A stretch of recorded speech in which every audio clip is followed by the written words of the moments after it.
Thank you so much. Okay. Attorney Ferdy, maraming salamat and of course, ito sa mga lahat ng kasama natin dito, mga aktibong kumikilos tungkol dito sa corruption na nangyari dito sa ating bansa. Alam niyo, sa sitwasyon natin ngayon, humigit kumulang 40 na kaming nakasuhan.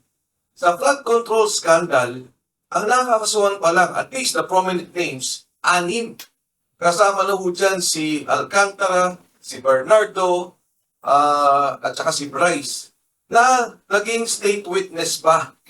Pero yung lahat na nagagalit, lahat ng sumisigaw, lahat ng nagsasalita, may kaso na. In fact, I was just talking to Attorney Jimmy. Sabi ko, Attorney Jimmy, may kaso ka ba? O sabi niya, na-dismissed, MR, pending. Attorney Topacio, may kaso. Hindi ko pa, si Ka Eric, dami nito, suki din to ng ano eh. Tatlo. Ayun, si Ka Eric.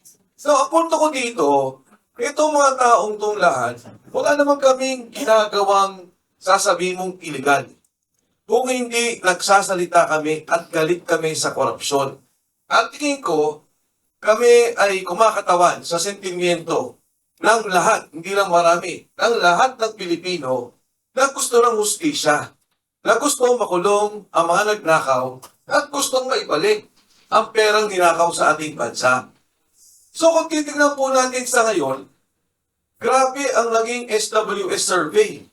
Tingnan nyo, minus 15 nationwide. Pagdating mo dun sa mga bata, 18 to 24, nasa negative 17.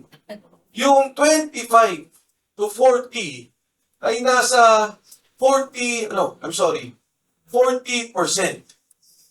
galit.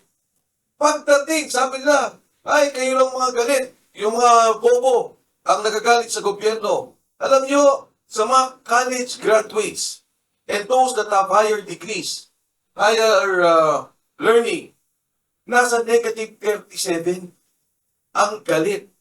At pag titingnan nyo on a regional basis, negative 40 ang Mindanao, consistently. Galit ang Mindanao. Ang nakakagulat, humahabol ang Metro Manila.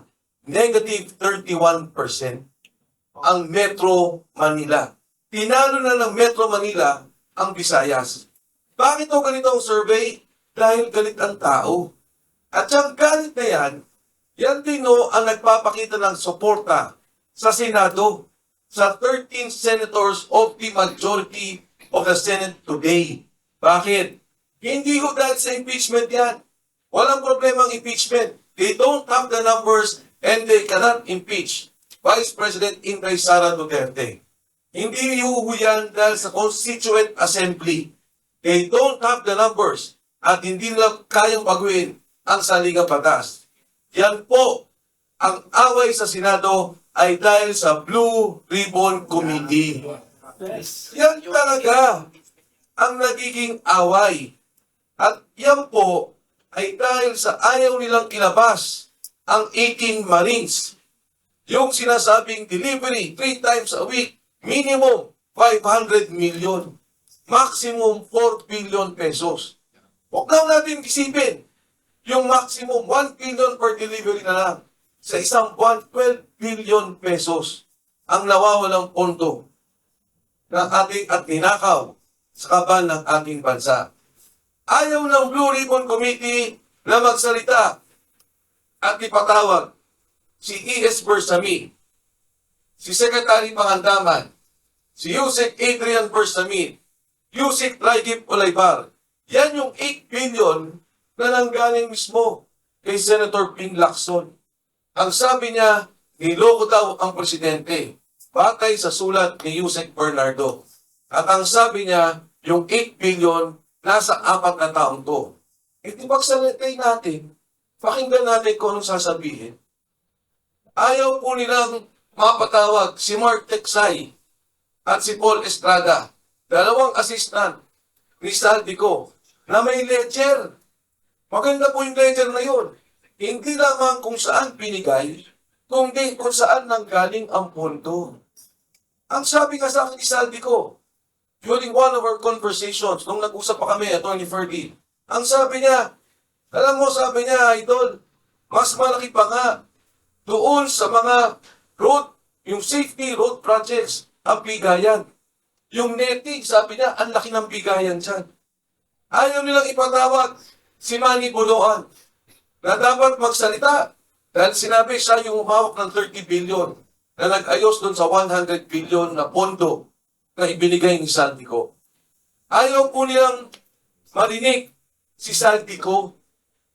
Pag si Saldico pinayagan ng Blue Ribbon na magsalita under Zoom, magiging opisyal lahat ng sasabihin niya tungkol sa pondo. At higit sa lahat, ayaw po nilang ipatawag si Speaker Martin Romualdez. Ngayong araw lang naglabas ng statement yung kanyang abogado, si Attorney Atienza. Ang sinasabi, wala daw silang relasyon sa budget. He is the Speaker of the House. There is no direct function governing the budget in terms of approval and execution. E di pakinggan po natin, pagsalitain natin, di ba ang sabi ni Saldico, yung tamarig na bahay niya, amoy pera na. Dahil yung ilalim nun, puro pera. Anong sabi ni Speaker Martin Romualdez? Pag ako pinilit nyo, magsasalita ako. Hindi ba yung pala mo admission na may alam siya? Yung nga kung sila i-express sa Secretary Pangandaman, na magsalita sa Saldico, biglang nag-resign. Yan ang ayaw nila sa Senado. Ang Blue Ribbon Committee hearing. Ngayon bakit namin tinutulungan ang majority group na sinasabi lang gusto natin ng virtual voting? Kasi naman kakasuhan nila. Sino-sino gusto nilang kasuhan? Chingo Estrada, Chis Escudero, Joel Villanueva. May dalawang kaso pa kalabinan. Pero ito yung tatlong pending for plunder. May dalawang kaso sa ICC. Senator De La Rosa and Senator Bongo. Kasi pagka pumayag sa virtual voting, hindi nila makukuha ang liderato. At matutuloy ang Blue Ribbon Committee hearing. Kahit na maaresto yung 5 yan, hindi nila ma-impeach si Vice President Inday Sara Duterte because they still need 16 votes. So no connection. Pag inaresto, but with a majority, they can now change the leadership of the Senate. At kukunin ulit nila ang Blue Ribbon Committee hearing at patatahimikin ulit nila, hindi malalaman ng taong bayan ang katotohanan sa pagnanakaw sa ating bansa. Ngayon kami ngayon ni Senator Marcoleta biglang nagkakaso. Plunder, non-bailable. Pag hinuli kami, ang bilis. Yun nga sinasabi ko, kaming 40, yung mga nagsasalita, wala kami sinasabing mag-armas tayo, mag-revolusyon tayo, pumatay tayo. Sinasabi lang namin, may pagnanakaw. Hulihin niyo yung magnanakaw, galit kami dyan. Ang bilis ng kaso namin. Si Senator Marcoleta, may plunder. Pagkataon, nadamay ako. Alam niyo, yun yung campaign donation na dinismiss na ng COMELEC. Donation. Dinismiss ng COMELEC, 3 kami na nagkaroon ng campaign donation kay Senator Marcoleta. Dinikit nila yun. Ginawang plunder. Yun lang yun. Ang plunder, kailangan pondo ng gobyerno ninakaw natin. O kung di kaya, yung case ni Erap, may binigay na pera. Pagkatapos may kapalit. Wala namang kapalit. Wala namang hiningi. Nung ibinigay at tinulungan si Senator Marcoleta, ang standing niya sa survey number 23. Hindi mo nga alam na mananalo si Senator Marcoleta. Ngayon, kinakasuhan kami at pinapabilis ang kaso. Ang sabi ko nga, kung may nagawa akong pagkakamali, kumain ako ng hopya sa opisina ni Senator Marcoleta. Yun ang kapalit. Oo. Kaya yung hopya ni Marcoleta, hindi naman siya may-ari. Regalo din sa opisina niya ang yun. Dahil nung nakita siyang kumakain sa kongreso ng hopya, mga suporta niya, natutuwa, nagpapadala ng mga hopya-hopya. Oo, nakita ko, hindi naman masarap. Sabi ko nung tinanong ako, sabi niya, wala ho ba kayong hinihinging pabor? Ngayon, na senador na si Marcoleta. Sabi ko ho, kahit na nagkakape kami o kumain kami sa labas, hindi bumubunot si Senator Marcoleta. Ako pa rin ang nagbabayad ng kape naming dalawa. Siya na nga ang senador. Ako pa rin ang taya.